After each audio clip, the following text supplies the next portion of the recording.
How to fix WhatsApp desktop unexpected errors on Windows. Hi everyone, I'm here to assist you today. Without any delay, let's jump right in. First, if you have WhatsApp open, simply close the tab. Then open Task Manager and search WhatsApp. After you find WhatsApp, right-click on WhatsApp.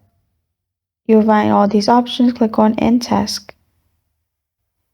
After you click on End Task, simply close the tab and then open Microsoft Store. Search WhatsApp and click on WhatsApp. And if there is any update available, make sure you update your WhatsApp as well. After you do this, your problem will be fixed. This is how to fix WhatsApp desktop unexpected errors on Windows. Thank you for joining me today. If this video helps you out, please leave a like and subscribe for more. Got a question or want to suggest a topic, comment below. Thank you for watching.